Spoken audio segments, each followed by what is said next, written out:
لله وكفى وسلام على عباده الذين اصطفى أما بعد فأعوذ بالله من الشيطان الرجيم بسم الله الرحمن الرحيم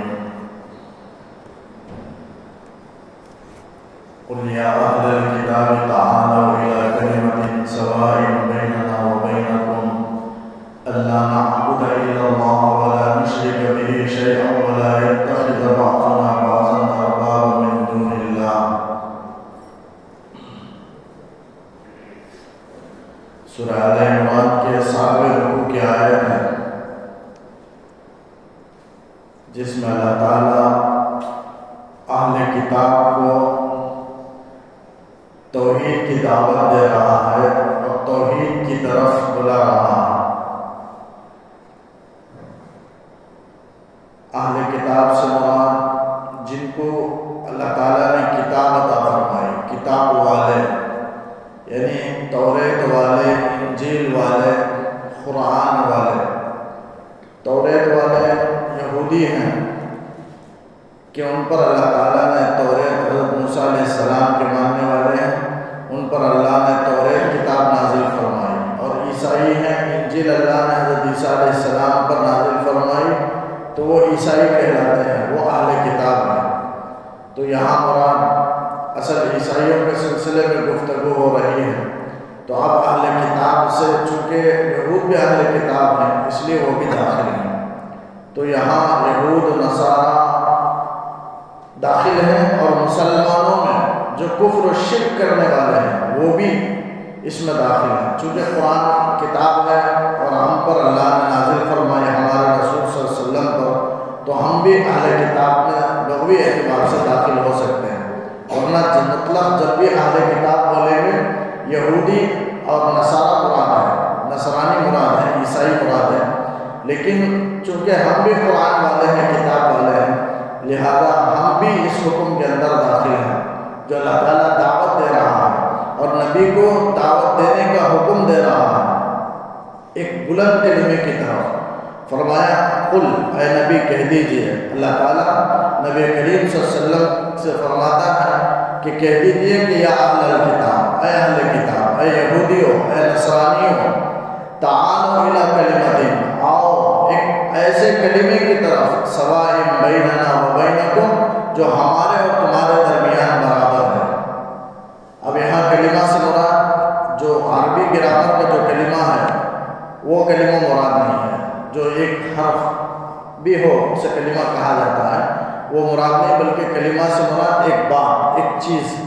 جیسے ہم ایک دوسرے کو کہتے ہیں میں تم سے ایک بات کہنا چاہتا ہوں، ویسے ایک بات کی طرف، ایک کلمے کی طرف، ایک چیز کی طرف اللہ تعالیٰ بلا رہا ہے. وہ کیا ہے؟ توحید ہے، توحید کی طرف. تو یہاں کلمہ سے مراد کلمہ توحید بھی مراد ہے یا دین کی طرف بلانا، اللہ کے ساتھ کسی کو شریک نہ کرنے کی بات اور توحید کی بات مراد ہے کلمہ سے. تو تعالوا الی کلمۃ، ایک ایسے کلمے کی طرف آؤ، سواء بیننا و بینکم، جو ہمارے اور تمہارے درمیان برابر ہے. یعنی تمہارے درمیان، تمہارے مذہبی کتابوں میں بھی یہی حکم دیا گیا اور ہمارے مذہبی کتابوں میں بھی یہی حکم دیا گیا. تو حکم دینے کے اعتبار سے ہم اور تم جس بات میں برابری رکھتے ہیں وہ بات اللہ نعبد الا اللہ. وہ کیا بات ہے؟ آگے اللہ نے بیان فرمایا وہ بات یہ ہے کہ ہم اللہ کے علاوہ کسی اور کی عبادت نہ کریں. اللہ نعبد الا اللہ، ہم عبادت نہ کریں اللہ کو چھوڑ کر کسی اور کی. ولا نشرک بہ شیئا، اور اللہ کے ساتھ کسی کو ہم شریک نہ کریں. یہ ہے، اس بات کی طرف دعوت دی گئی. تو کہا گیا ہمارے تمہارے درمیان برابر ہے، یعنی تمام لوگوں کو اللہ تعالیٰ نے اسی توحید کا حکم دیا. گرچہ احکامات مختلف ہو سکتے ہیں لیکن جتنی امتیں گزری ہیں ان کو یہ تو حکم دیا گیا کہ اللہ ہی کی عبادت کریں، اللہ کے ساتھ کسی کو شریک نہ کریں. یہ تمام امت کو حکم دیا گیا.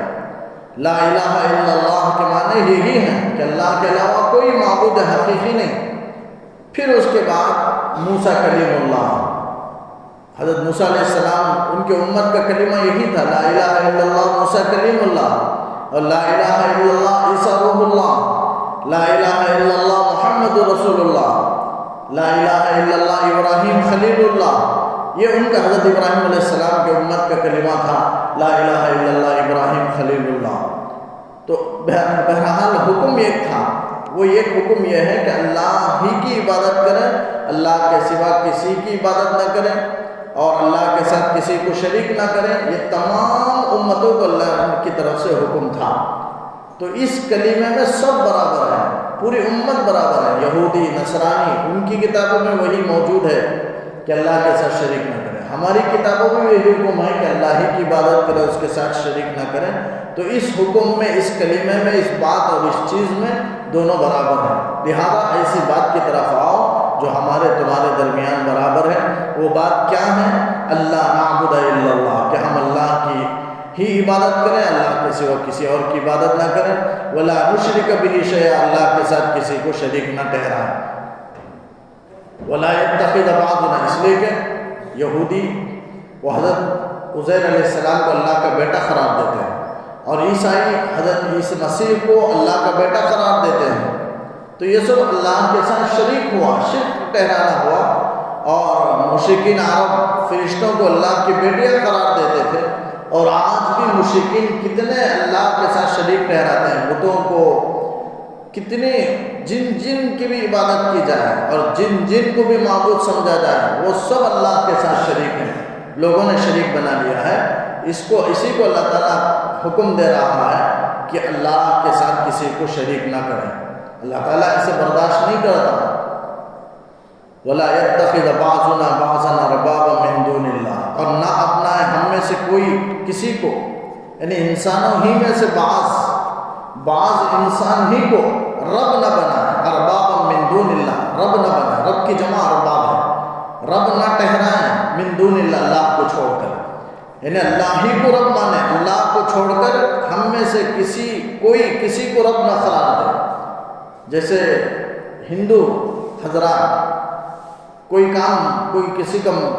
کا ساتھ دے دے، اچھا کام کر دے، مدد کر دے، تو وہ بھگوان تک کہہ دیتے ہیں، ہر ایک کو خدا بنا دیتے ہیں، ہر ایک کو خدا کا درجہ دے دیتے ہیں۔ لیکن اسلام میں ایسا نہیں ہے، صرف رب اللہ ہی کو قرار دینے کا حکم ہے، اللہ کے علاوہ کسی کو رب آدمی قرار نہیں دے سکتا۔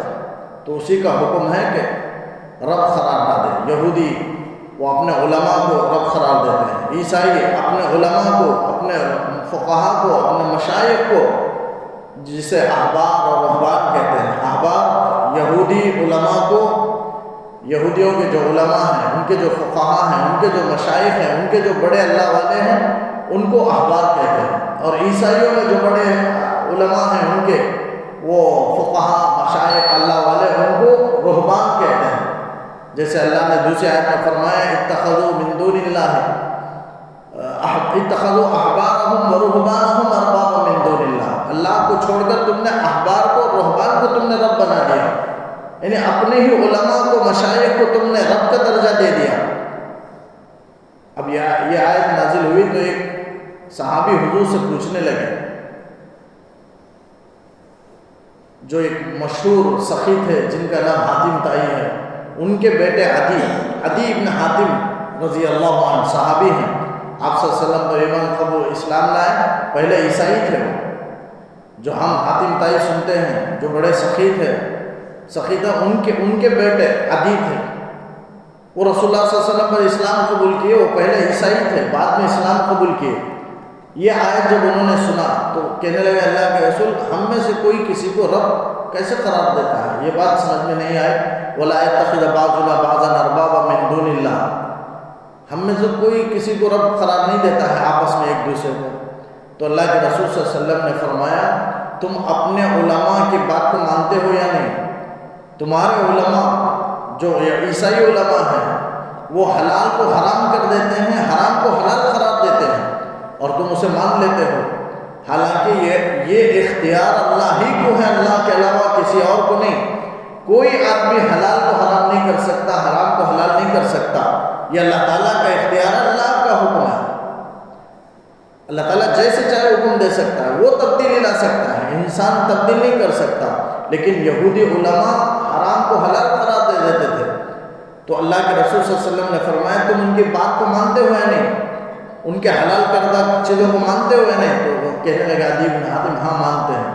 تو اللہ کے رسول صلی اللہ علیہ وسلم نے فرمایا یہی رب ٹھہرانا ہے، اس لیے کہ حلال قرار دینے کا اختیار اللہ کو ہے، اور تمہارے علماء حلال قرار دیتے ہیں اور تم اسے مان لیتے ہو، تو گویا تم ان کو رب ٹھہراتے ہو۔ تو انہوں نے مان لیا۔ حضرت عدی بن حاتم سمجھ گئے ہاں مفہوم میں اس کا سمجھ گیا۔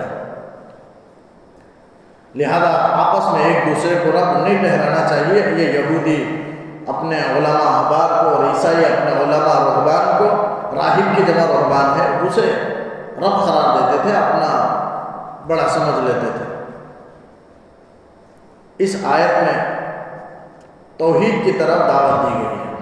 ایک دعوت کا اصول بیان کیا گیا ہے اس آیت میں۔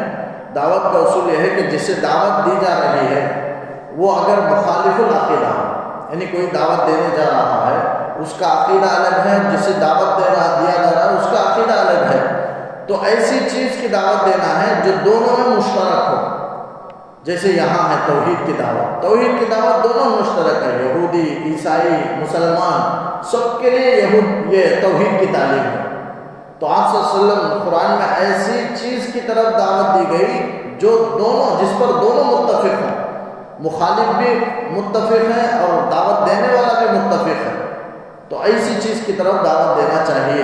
جیسے یہاں آپ اللہ کے حکم سے توحید کی دعوت دی گئی، اور حضور صلی اللہ علیہ وسلم نے بھی دعوت دی ہے۔ روم کے بادشاہ کو آپ نے خط لکھا اور اس میں صرف آپ نے توحید کی دعوت دی ہے، وہ بھی مخالف العقیدہ تھا، کافر تھا پکا، لیکن آپ صلی اللہ علیہ وسلم خط بھیجے۔ بخاری کے اندر ہے، آپ نے لکھا بسم اللہ الرحمن الرحیم من محمد بن عبد اللہ ورسولہ الی ہرقل عظیم الروم۔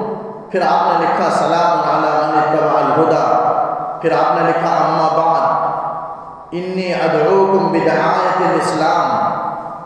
پھر آپ صلی اللہ علیہ وسلم نے فرمایا اسلم تسلم یؤتک اللہ اجرک مرتین فإن تولیت فإن علیک اسم الیریسیین۔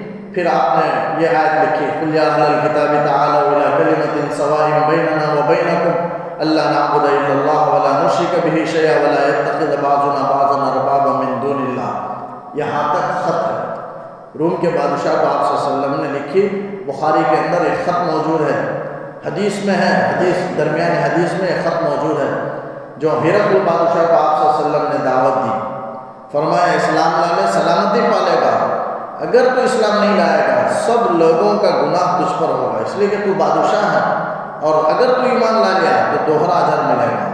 اگر تیرا اسلام لانے کا اور رعایا کے اسلام لانے کا، اگر تو اعراض کرے گا تو تیرے اعراض کرنے کا اور تیری رعایا کے اعراض کرنے کا گناہ دگنا گناہ تجھ پر ہوگا۔ آپ صلی اللہ علیہ وسلم نے دعوت دی۔ پھر یہ کلمے کی یہ آیت آپ نے تلاوت، اس میں آپ نے خط میں لکھا فَإِن تَوَلَّوْا فَقُولُوا اشْهَدُوا بِأَنَّا مُسْلِمُونَ۔ اگر وہ پھر بھی منہ پھیر لے، اعراض کر لے، تو تم کہہ دو، مسلمانوں سے کہا جا رہا ہے، مومنوں سے تم کہہ دو کہ اشہدوا گواہ رہو کہ بِأَنَّا مُسْلِمُونَ، ہم مسلمان ہیں، ہم موحد ہیں، ہم توحید پرست ہیں، ہم اللہ کے ساتھ کسی کو شریک نہیں ٹھہراتے۔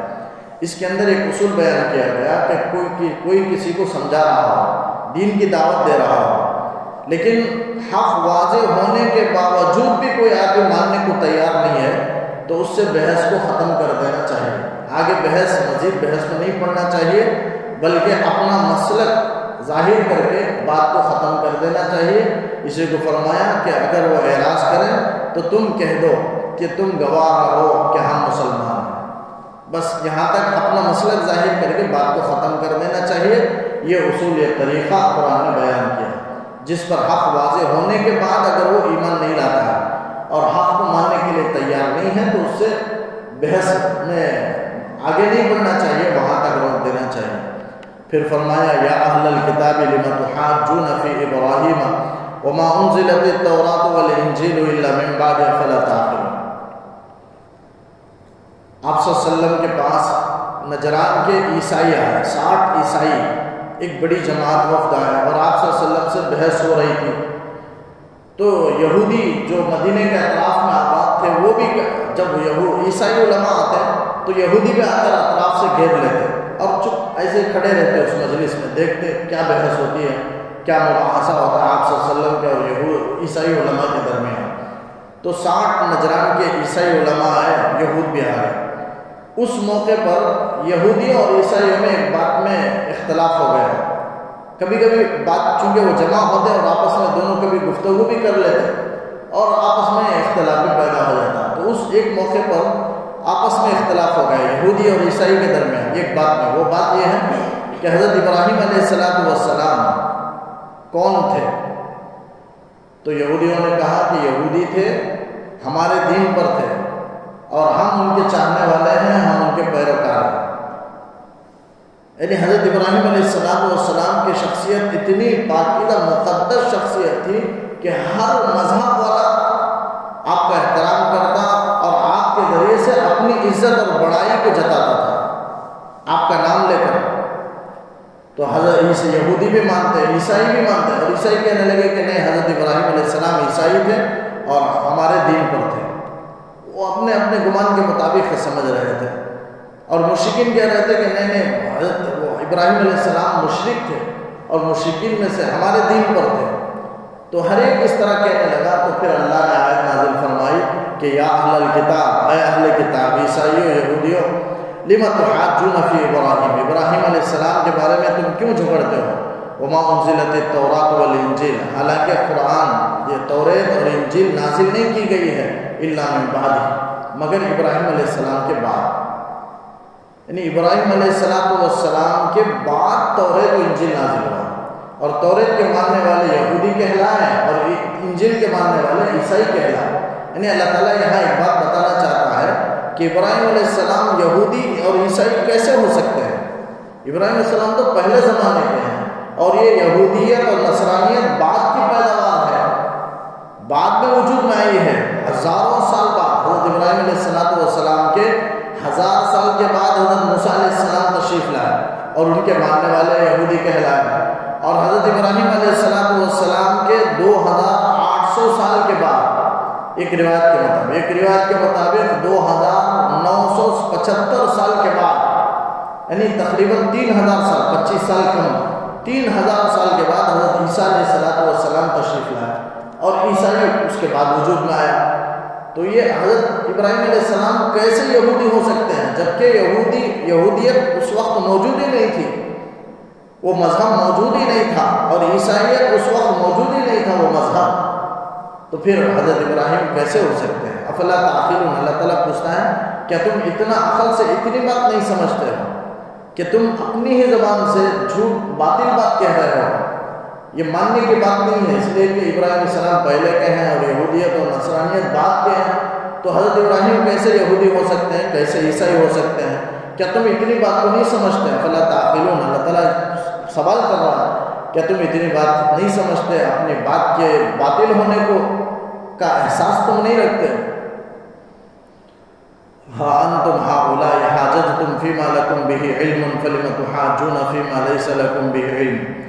اس آیت میں اللہ تعالیٰ نے کہا کہ جس یہودیوں سے کہا کہ جس بارے میں تم کو علم ہے اس بارے میں تم حجت کر چکے، جھگڑا کر چکے ہیں، لیکن جس بارے میں تم کو علم نہیں ہے اس بارے میں کیوں جھگڑا کرتے ہو؟ اللہ تعالیٰ سوال کر رہا ہے اس آیت میں۔ یعنی ابراہیم علیہ السلام کے بارے میں جھگڑا کر رہے ہیں، یہودی ہیں یا عیسائی ہیں؟ عیسائی کہتے ہیں عیسائی ہیں، یہودی کہتے ہیں یہودی تھے۔ اللہ تعالیٰ کہتا ہے کہ ابراہیم کے بارے میں کیوں جھگڑتے ہو جبکہ تم کو صاف علم نہیں ہے، بات معلوم نہیں ہے ان کے بارے میں، ان کے حالت کے بارے میں معلوم نہیں ہے، تو بحث کیوں کرتے، جھگڑا کیوں کرتے ہو؟ لیکن موسیٰ علیہ السلام کے بارے میں کچھ علم تمہیں تھا، عیسیٰ علیہ السلام کے بارے میں کچھ علم تمہیں تھا، ان کے بارے میں تم جھگڑا کیے، ٹھیک ہے کچھ علم تھا اس لیے جھگڑا کیے، لیکن ابراہیم علیہ السلام کے بارے میں کچھ بھی نہیں جانتے تو تم کیوں جھگڑا کر رہے ہو؟ اس آیت میں اللہ نے سوال کیا، ہاں تم تو وہی ہو، تم لوگ تو ہؤلاء وہی لوگ ہو کہ حاججتم فیما لکم بہ علم، تم جھگڑا کر چکے ہو ان چیزوں کے بارے میں جس کے بارے میں تمہیں علم تھا۔ فلم تحاجون فیما لیس لکم بہ علم، بس پھر تم کیوں جھگڑا کرتے ہو ان چیزوں کے بارے میں جن کے بارے میں تمہیں کوئی علم نہیں ہے؟ یعنی حضرت ابراہیم علیہ السلام کے احوال، ان کی حالت کے بارے میں، ان کی شان کے بارے میں تمہیں کچھ بھی علم نہیں ہے تو تم ان کے بارے میں کیوں جھگڑا کرتے ہو؟ واللہ یعلم وانتم لا تعلمون، اللہ ہی جانتا ہے اور تم نہیں جانتے. یعنی ابراہیم علیہ السلام پورا زمانے کو اللہ تعالیٰ آدم علیہ السلام سے لے کر قیامت تک کے سب احوال کو اللہ جانتا ہے. لہذا ابراہیم علیہ السلام کے صحیح حالت کو اللہ تعالیٰ جانتا ہے. وہاں تم اللہ تعالیٰ ان کے حالت کو تم نہیں جانتے ہو، لہذا ان کے بارے میں کیوں بحث کرتے ہو. ما کان ابراہیم یہودیا ولا نصرانیا ولکن کان حنیفا مسلما وما کان من المشرکین. اس آیت میں اللہ تعالیٰ نے جواب دے دیا کہ ابراہیم علیہ السلام کیا تھے. چونکہ اللہ جانتا ہے تو اللہ نے اپنے علم سے فرما دیا کہ ابراہیم علیہ السلام یہودی بھی نہیں تھے، نصرانی بھی نہیں تھے، مشرک بھی نہیں تھے، مشرکین میں سے بھی نہیں تھے، بلکہ حضرت ابراہیم علیہ السلام مسلمان تھے. اللہ نے صاف بیان فرما دیا ما کان ابراہیم یہودیا. تردید کر دی ان کے قول کی، رد کر دیا کہ تمہارا قول غلط ہے کہ یہودی تھے، بلکہ ابراہیم علیہ السلام یہودی نہیں تھے. ولا نصرانیہ، اور ابراہیم علیہ السلام نصرانی عیسائی بھی نہیں تھے.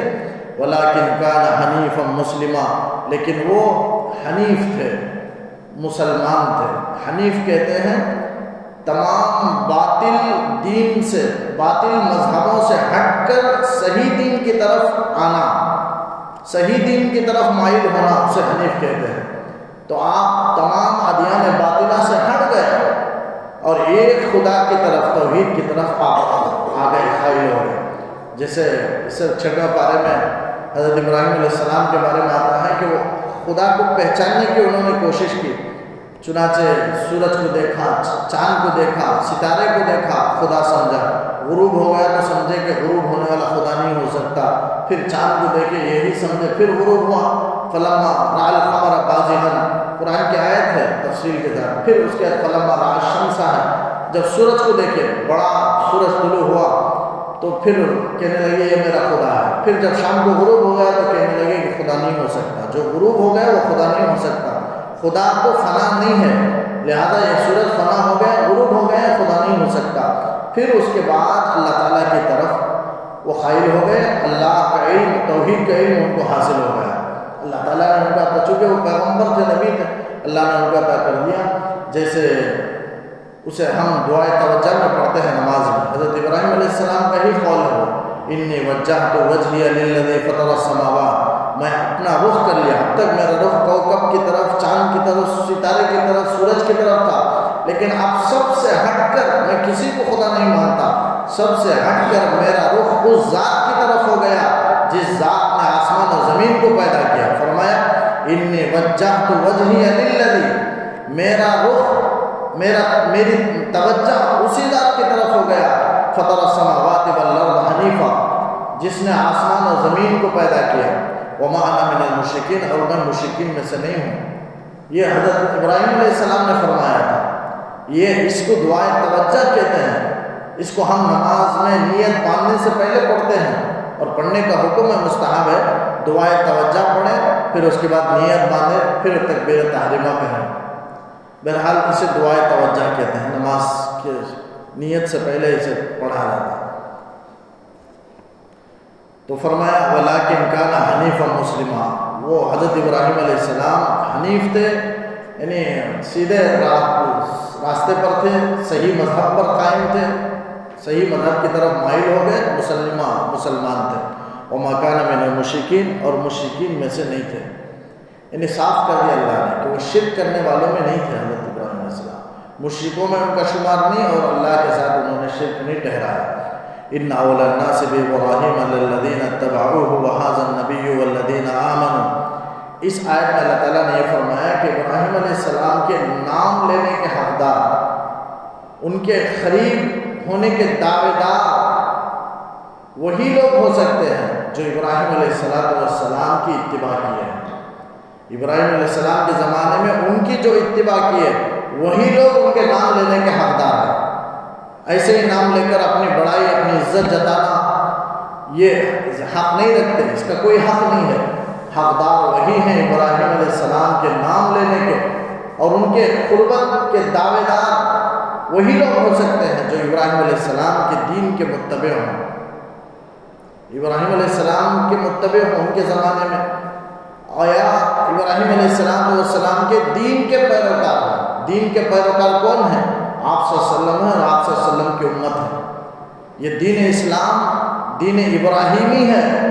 حضرت ابراہیم علیہ السلام کا جو دین تھا، ان کا جو طریقہ تھا، ان کے جو احکامات تھے، وہی احکامات اس امت میں بھی ہیں. ان کے جو احکامات تھے، ان کا جو دین تھا، وہی دین آپ صلی اللہ علیہ وسلم نے اس دین اسلام میں رکھ دیا.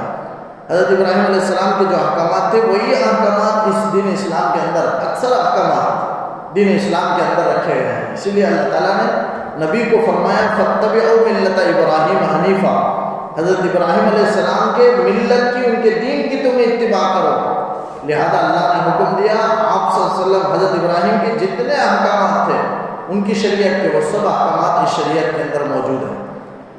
تو اللہ نے پسند فرمایا حضرت ابراہیم علیہ السلام کی ملت کو، ان کے دین کو، ان کے طریقے کو اس امت میں بھی اللہ نے رکھ دیا. تو یہ دین اسلام جو ہے وہ دین ابراہیمی ہے.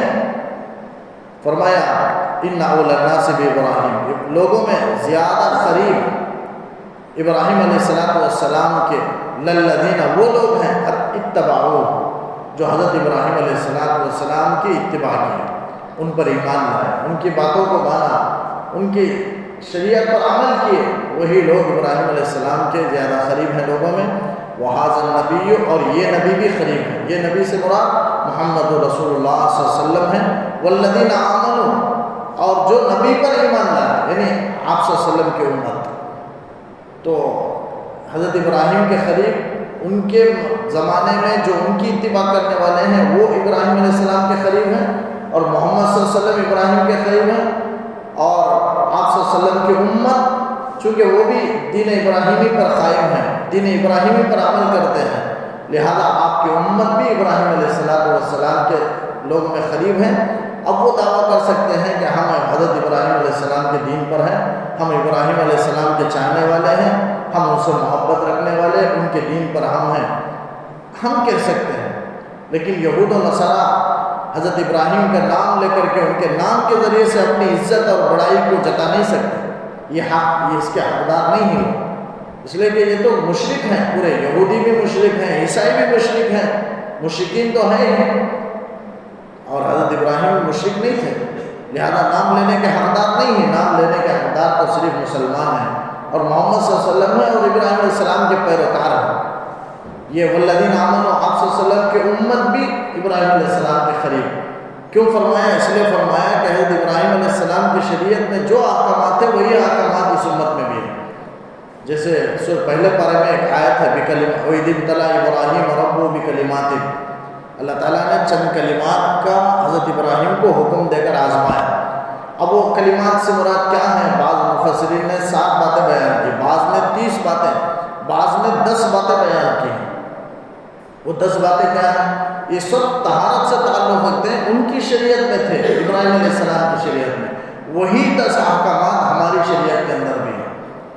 وہ جسم سے تعلق رکھتے ہیں پورے 10 کے 10، اور وہ پورے پاکی سے تعلق رکھتے ہیں. تو گویا پاکی کے سلسلے میں جسم میں 10 کام کرنا ہے، 10 پاکی حاصل کرنا ہے. اس میں سے ایک پہلا کلی کرنا ہے. اگر کلی نہیں کرے گا، دانتوں میں کچھ غذا وغیرہ ریزے پھنس کر کے بدبو شروع ہو جائیں گے. تو بہرحال کلی کرنا حضرت ابراہیم علیہ السلام کی شریعت میں تھا، اللہ نے ان کو حکم فرمایا تھا کلی کرنا. دوسرا ناک میں پانی ڈالنا. یہ تمام انبیاء کی سنت ہے، یہ 2 چیزیں، تبھی غلاظت ختم ہوگی، بدبو ختم ہوں گے، ورنہ منہ میں اور ناک میں بدبو شروع ہو جائے گی. تو یہ 2 چیزیں تمام انبیاء کو حکم دیا گیا، المضمضۃ والاستنشاق، کلی کرنا، ناک میں پانی ڈالنا، اور مسواک کرنا. یہ تیسری چیز ہے. حضرت ابراہیم علیہ السلام کو اس کا حکم دیا. تو 5 چیزیں سر سے تعلق رکھتے ہیں، 5 چیزیں جسم سے تعلق رکھتے ہیں. 5 چیزیں جو سر سے رکھتے ہیں اس میں سے ایک کلی کرنا، دوسرا ناک میں پانی ڈالنا، تیسرا مسواک کرنا، اور چوتھا مونچھ کتروانا، اور 5واں داڑھی کا بڑھانا. یہ سب پورے کے پورے پاکی سے تعلق رکھتے ہیں. ناک صاف کرنا ہے، منہ صاف کرنا ہے، مسواک کرنا ہے، یہ سب یعنی مونچھ نکالنا ہے، یہ سب صفائی سے تعلق رکھتے ہیں. یہ سب سر کے 5 ہیں، اور بقیہ بدن کے 5 ہیں. ناخن تراشنا، اور زیر بغل بال نکالنا، یعنی بغل کے بال اتارنا، یہ 2 ہوئے. اور تیسرا ناف کے نیچے حلق العانہ کہتے ہیں عربی میں اسے، یعنی زیر ناف بال کا اتارنا۔ وہ عانہ کی تفسیر میں مفسرین نے دو باتیں، محدثین نے دو باتیں بیان کی، ایک زیر ناف بال، ناف کے نیچے جو بال ہے اسے بھی اتارنا، 40 دن سے نہ بڑھنا چاہیے، وعید ہے، اس کے اندر آدمی اسے پاکی صفائی حاصل کر لے۔ تو آنا کا ایک معنی لکھے ہیں زیر ناف بال، اور آنا کا دوسرا معنی لکھے ہیں کہ شرمگاہ کے مقام پر جو بال اگتے ہیں وہ بال نکالنا، مقام نجاست کے اطراف میں، دبر کے حلقے کے اطراف، حلقے میں جو بال نکلتے ہیں ان بالوں کا نکالنا، یہ دوسرا۔ میرا دونوں ضروری ہیں، یہ سب صفائی سے تعلق رکھتے ہیں۔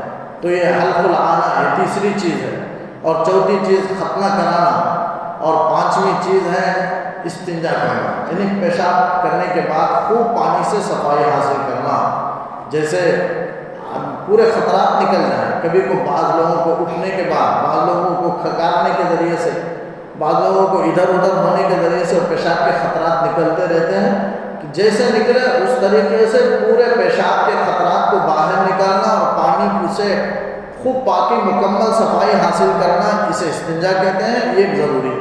تو یہ سب صفائی سے تعلق رکھتے ہیں، بغل کے بال کا، ناخن کا، زیر ناف بال کا، یہ ختنہ کرانا یہ بھی صفائی سے تعلق رکھتا ہے، استنجا کرنا یہ بھی صفائی سے۔ تو گویا جسم کے اندر 10 چیزیں ہیں جو صفائی سے تعلق رکھتے ہیں۔ حضرت ابراہیم علیہ السلام کے لیے حکم تھا، یہی 10 حکم آپ صلی اللہ علیہ وسلم کی امت کے لیے بھی ہیں۔ تو اکثر احکامات حضرت ابراہیم علیہ السلام کی شریعت کے ہیں۔ تو فرمایا واللہ ولی المومنین، اللہ تعالیٰ مومنین کا ولی ہے، حمایتی ہے، کارساز ہے، مددگار ہے۔ وَدَّ طَائِفَةٌ مِّنْ أَهْلِ الْكِتَابِ لَوْ يُضِلُّونَكُمْ، اہل کتاب کا ایک گروہ چاہتا ہے، اہل کتاب یعنی یہودی علماء مراد ہیں، اہل کتاب کا ایک گروہ سے مراد عیسائی علماء بھی مراد ہیں، وہ چاہتے ہیں کہ مسلمانوں کو عیسائیت میں داخل کر دیں، جیسے آج بھی ہیں بہت سے مسیحی علماء یہ خیال رکھتے ہیں کہ مسلمانوں کو عیسائیت میں داخل کروا دیا جائے۔ فرمایا وَدَّ طَائِفَةٌ مِّنْ أَهْلِ الْكِتَابِ، اہل کتاب کا ایک گروہ چاہتا ہے کہ لَوْ يُضِلُّونَكُمْ، تم کو گمراہ کر دیں، وَمَا يُضِلُّونَ إِلَّا أَنفُسَهُمْ، وہ گمراہ نہیں کر سکتے مگر اپنے آپ کو۔ یعنی آیت 3 صحابی کے بارے میں، یہودیوں نے 3 صحابہ کے سامنے جا کر دعوت دی کہ یہودیت کو قبول کر لو۔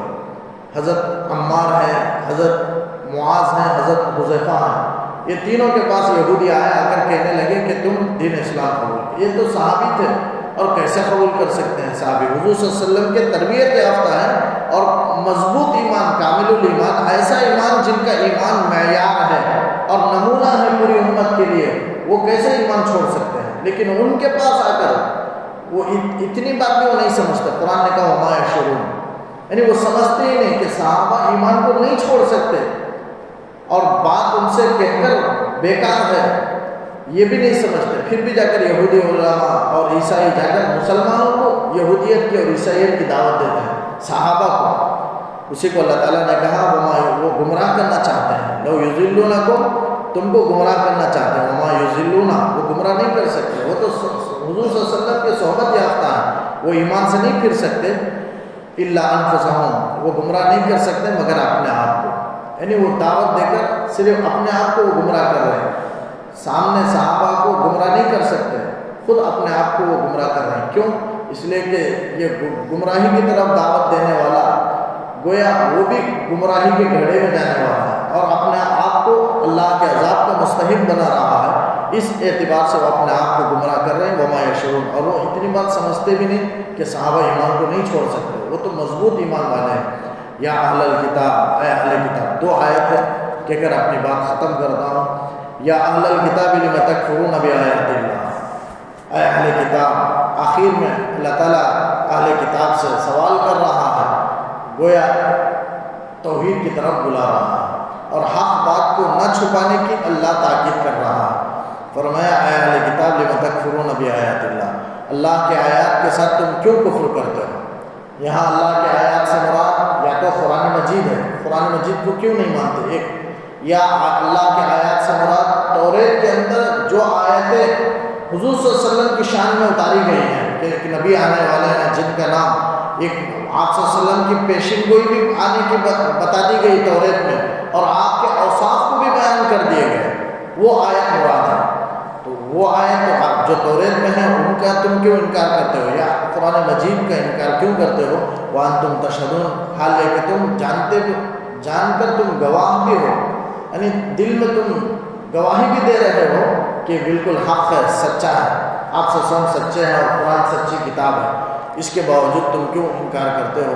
یا اہل الکتاب، اے اہل کتاب، لم تلبسون الحق بالباطل وتکتمون الحق وانتم تعلمون۔ اس آیت میں یہودیوں کے دو بڑے جرائم کا اللہ نے تذکرہ کیا اور ان سے بچنے کے اللہ نے تاکید اور تلقین فرمائی اہل کتاب کو۔ فرمایا اے اہل کتاب لم تلبسون الحق بالباطل، کیوں حق کو باطل کے ساتھ خلط ملط کرتے ہو؟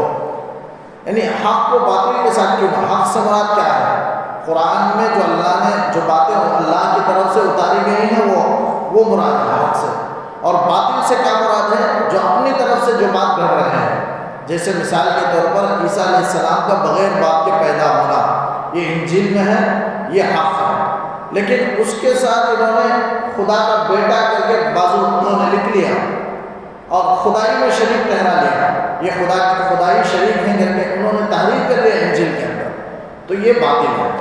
تو حق کو باطل کے ساتھ کیوں ملاتے ہو؟ اسی کو اللہ تعالیٰ سوال کر رہے ہیں، لم تلبسون الحق بالباطل، حق کو باطل کے ساتھ کیوں خلط ملط کرتے ہو؟ ایک برائی یہ ہے، اور دوسری برائی وتکتمون الحق، حق کو چھپاتے ہو۔ اس زمانے میں عرب ناخواندہ تھے اور یہودی تعلیم یافتہ تھے، تو اس لیے عرب حضرات جب آپ صلی اللہ علیہ وسلم نبوت کا اعلان کیے کہ میں نبی ہوں، تو عرب ناخواندہ تھے، انہوں نے معلوم کرنے کے لیے کہ واقعی نبی ہیں آ کر یہودیوں سے پوچھے کہ ہمارے درمیان ایک نبی نبوت کا دعویٰ کرنے والے ایک شخص ہیں، تم اپنی کتاب کی روشنی کے ذریعے سے ہم کو بتاؤ کہ وہ واقعی نبی ہیں۔ تو یہودی وہ اس خام بات کو چھپا دیتے۔ توریت میں آپ صلی اللہ علیہ وسلم کی پیشن گوئی موجود ہے کہ آپ آئیں گے، لیکن یہ لوگ اس پر پردہ ڈال کر اسے چھپا کر کہتے تھے کہ کوئی نبی آنے والے نہیں، اگر نبی آتے تو بنی اسرائیل سے آتے، بنی اسماعیل میں کیوں آتے؟ اس لیے کہ اب تک پورے نبی آ رہے ہیں برابر ہزاروں کی تعداد میں، وہ بنی اسرائیل سے آ رہے ہیں، اور یہ جو نبی نبوت کا دعویٰ کر رہے ہیں اسماعیل خاندان سے ہیں، لہذا نبی نہیں ہو سکتے۔ اس طرح جانتے بوجھتے حق کو چھپاتے تھے اور ان کو نہیں بتاتے تھے۔ مشرکین عرب جو آ کر سوال کرتے تھے ان سے ایسے ہی شبہ کی باتیں بیان کر کے حق کی بات کو چھپا دیتے تھے۔ اسی کو اللہ نے فرمایا وَتَكْتُمُونَ الْحَقَّ، حق سے مراد آپ صلی اللہ علیہ وسلم اور آپ کے صفات اور آپ کے آنے کی پیشن گوئی، یہ مراد ہے حق سے۔ وَتَكْتُمُونَ الْحَقَّ، حق کو تم چھپاتے ہو، وَأَنْتُمْ تَعْلَمُونَ، جانتے بوجھتے۔ تو یہ دو بڑے جرائم کا اللہ نے یہودیوں کا تذکرہ کر کے ان سے بچنے کی اللہ نے تاکید کی۔ ان کے واسطے سے پوری امت میں قیامت تک جتنے بھی علماء ایسے آئیں گے جو حق کو چھپائیں گے، حق کو ظاہر نہیں کریں گے یا حق کو باطل کے ساتھ خلط ملط کریں گے، ان کے لیے بھی یہ وعید ہے اور ان کے لیے بھی باز رہنے کی تلقین ہے۔ اللہ تعالیٰ ان دو بڑے جرائم سے ہم سب کی حفاظت فرمائے۔